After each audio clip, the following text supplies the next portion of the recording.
In this video, I'm going to be showing you how to repair various parts of the electric eel wheel 6.1, and I'll be putting chapters in the YouTube videos so you can skip around to the section that you're most interested in. First off, I want to talk about this tension string. Sometimes this will wear out and break. I do include a spare one with the parts in your electric eel wheel 6.1, but if you need additional ones, just find a string that's either similar to this or you can try other kinds of strings. Everything kind of works, and some people prefer one kind of string to another. This is about 1.5 millimeters and is a cotton-based string. If you're looking to get one that's similar, but find what works for you. When it does break, you can just tie the ends together and like have a knot right there or something, and that's totally fine. That's what I usually do when I wear one out. But if you get too many knots or you don't want to deal with a knot, you can restring it. And to restring it, you don't have to take anything apart. All you need to do is just tie a knot, any kind of knot will do, on the end of this spring here.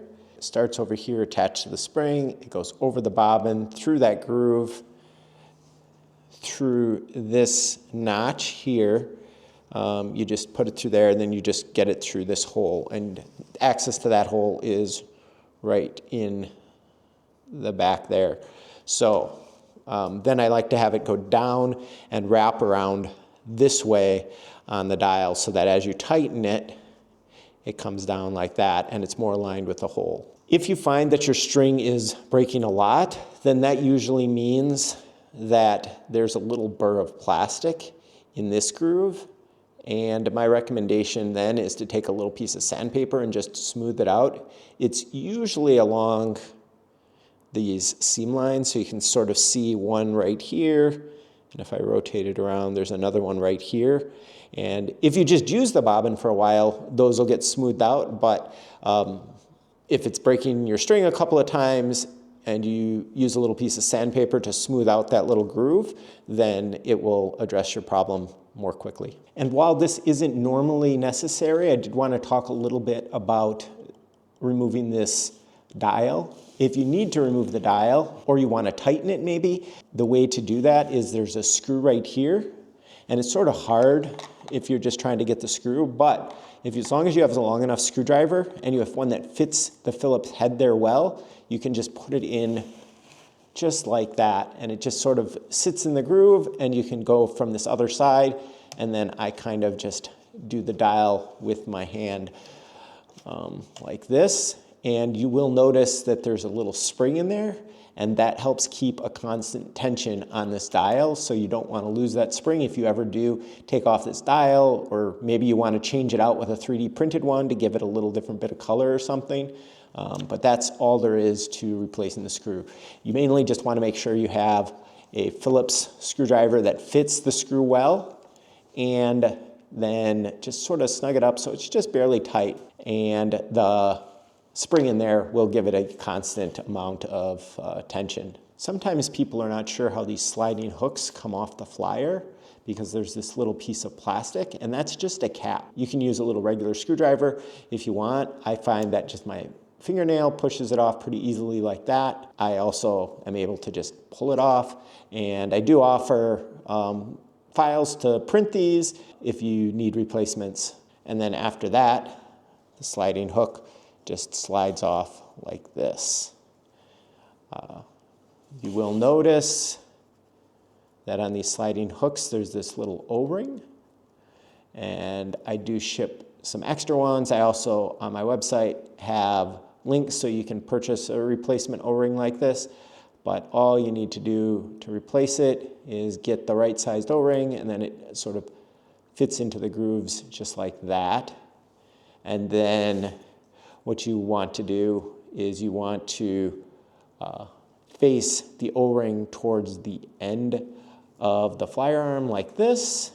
Make sure the hook is facing outward like this, and then you just put it back onto the flyer arm like this, and it is back in place. I oftentimes will run without these caps on the end of the flyer, but you can definitely put them back on if you like it that way. Sometimes I get questions about what is this arm brace and why is it there? It is the source of noise sometimes. So if it gets pushed forward too much, and it can rub against a bobbin like this. So all you want to do is you just want to make sure that this arm support is all the way on, such that it's on the middle of the spindle like this, and is all the way back on these arms, and then it will not rub against the bobbin as it rotates.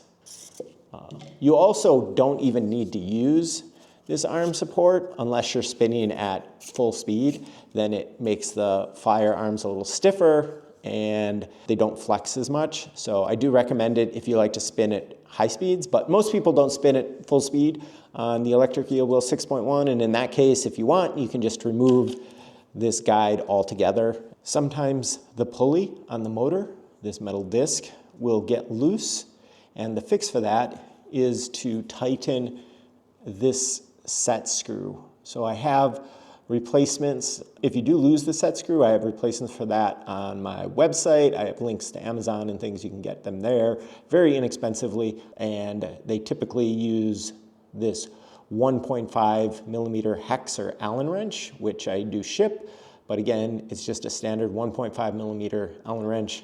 You can just loosen it and remove it. Sometimes it's good to remove any fuzz buildup or things like that on there, on the shaft there for the motor, and then you just put it in and tighten it like that, and it's back in place.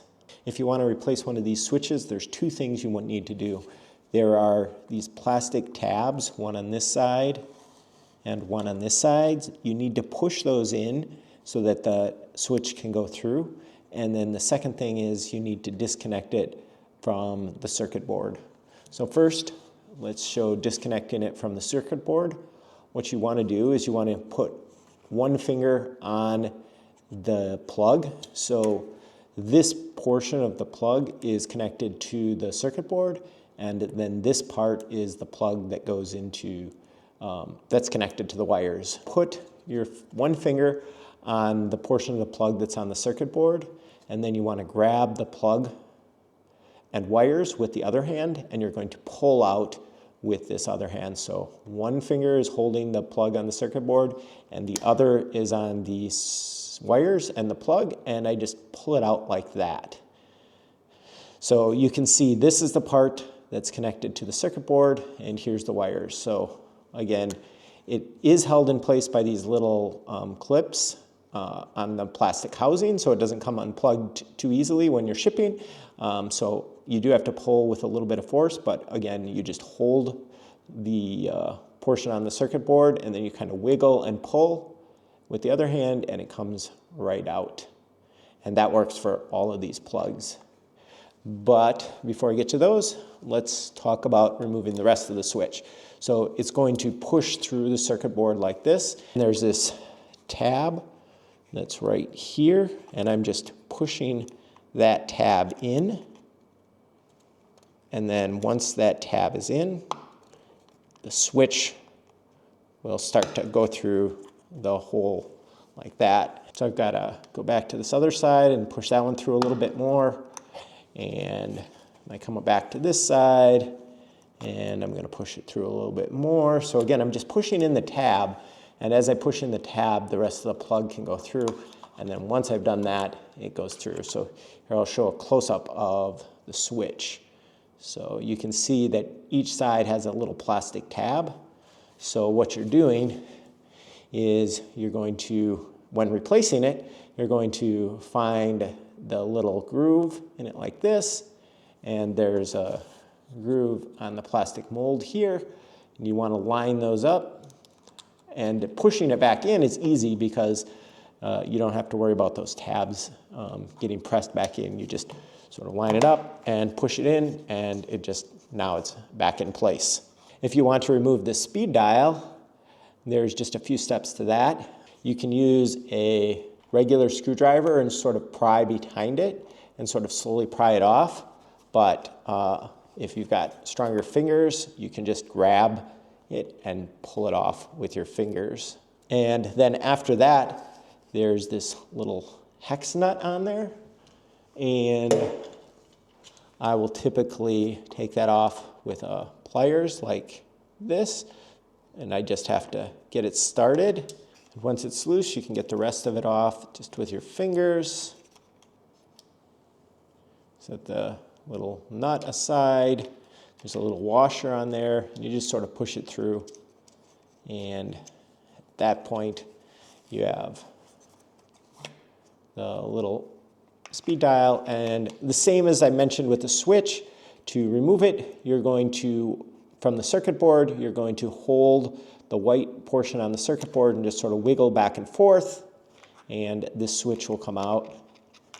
And if you're replacing the whole circuit board, then you would want to remove the wires going to the motor right there. And we have one more switch, so I'll just remove that one. There's this tape right here that goes to the circuit board, this copper pad. What that does is that goes to the spindle and prevents static buildup. So you'll want to just remove this tape from the circuit board if you're replacing the whole circuit board, or you need to remove the circuit board for any reason. And you can usually stick that back onto the circuit board a few times. If you find it's not sticking very well, just take another piece of tape and sort of hold this piece of tape to that copper pad right there. And that's all you need to do. So then after you've unplugged all of those things, there's one more nut on this side, and this one's often loose enough that I can get it with my fingers. If you can't get it with your fingers, use the pair of pliers again, but I'll just get this one with my fingers.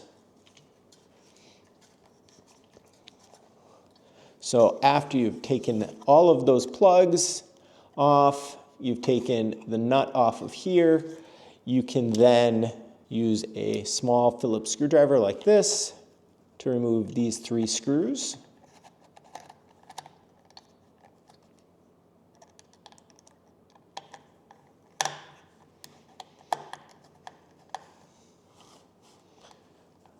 Okay, so there's one. The first one I loosened is up here. And then the bottom one is down here. So you just loosen those 3 screws, take them off, and then the circuit board will just come right off like this. And you can replace it. So installing it is just the opposite, but I can show you that since it's a video and might as well. So again, you just insert the circuit board to the side so that it goes into the holes like I just showed, and then you just put on this plastic nut. There's no need to get it super tight, so I just say go hand tight. If you want, you can use a pair of pliers here, but I usually don't find it necessary. Then I'm going to put the 3 screws back in place. So again, we've got one here. I'm sorry if I'm blocking the video, but we've got 1 screw up there. These don't have to be very tight at all either. I've got one on the bottom like that. And where's my last screw? Well, it's stuck to the magnet.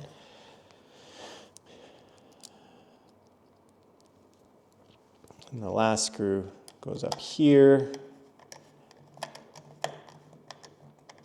Okay, so we've got the 3 screws, 1, 2, 3. We've got that nut I mentioned earlier we put on, and there's this piece of tape, the conductive tape to prevent static buildup on the spindle. We'll just put that, as long as it's touching any part of the copper pad, that's totally fine. And now I'm going to put the plugs back in. I'm going to hold these white receptacles on the circuit board when I push the plugs back into place, and that's the motor. This switch is the on-off switch. So each switch, there's 2 switches, you just go to the plug that's closer to that switch. So this one goes in there. And this is the direction, or the SZ switch, that plugs in there. And then we have the potentiometer, which we've completely removed. So to put that back on, we will plug it in, and then I am going to insert it into its hole like this. The wires face downward like this. And then you'll notice there's this little metal tab that sort of fits into that hole. So if it's not into the hole, it's not going to be fully flush. So you want to just sort of rotate it until it's into that side hole like this. And then it's nice and flush. And then after you've done that, you can put this washer back on. You don't really need the washer, but I think they all include that. You know, in the beginning, the first batch, I don't think we even put that washer on, but we have been in more recent batches. I don't think it really matters, but if you've got the washer, I'd say put it back on. If you don't, then it's no big deal. Then you can put that back. And this one, I do find that it's a little useful to use a pair of pliers. You don't want it really tight. You just want to snug it up. So there, just get it just snug. And then if it doesn't wiggle like this, then it's perfectly fine. And then you just, with your fingers, push this dial back in place, and it's fully back assembled. And the last thing we're going to do in this video is remove the motor. To do that, you want to remove the motor pulley, which I showed you earlier, but I'll just show it again. So you take your 1.5 millimeter Allen wrench, which came with your electric eel wheel 6. You loosen this set screw. That will come right off. And then the only other things holding the motor in place are this plug, which we showed you removing it from the circuit board. And all you do to do that is you just hold this white plug that's on the circuit board and you pull that out. And then to get it out of the motor, you just sort of pull it out of the motor. And you can do that after you've removed the motor. It's a little bit easier, but I just did it there. And then the only other thing holding it in place are these two screws, 1, 2. So we're just going to remove those with a Phillips screwdriver. So we take it and remove one screw, and after the second screw comes out, the motor is out. And to reinstall it, it's again just the opposite of what you did. And what I like to do is I kind of like to put the motor there, and you can rotate it and sort of see when the holes line up. Once the holes are lined up, you want to take one of your screws and just tighten one of them like that. And I usually don't get the first one very tight because you might need it to move a little bit. So I just kind of snug it up just a little bit. I take the second screw, I insert it in, and we just tighten the second screw. And then once I get that one nice and snug, I go back to the first one, get it just a little bit tighter. So the next step, you'll want to plug the wire into the motor. And to do that, you just sort of put it in there and push the plug in. And then again, when you're doing it on the circuit board, you want to hold this white plug in place and push it in. So we've got the wire fully inserted. And then the last step is just to put the set screw or the motor pulley back on and tighten this little hex screw. So you need to line up the hex screw with the flat portion of the motor shaft. So I will do that. And it's on. And when you put this back on, you want to leave a little gap there. 1, 2, 3 millimeters, it's fine. You just don't want to have it tightly pushed against the motor. That can cause a little extra heat. So just leave it out. You can line it up so that the pulley is flush with the end of the motor shaft, sort of like that. I will tighten it like that, and we're good to go.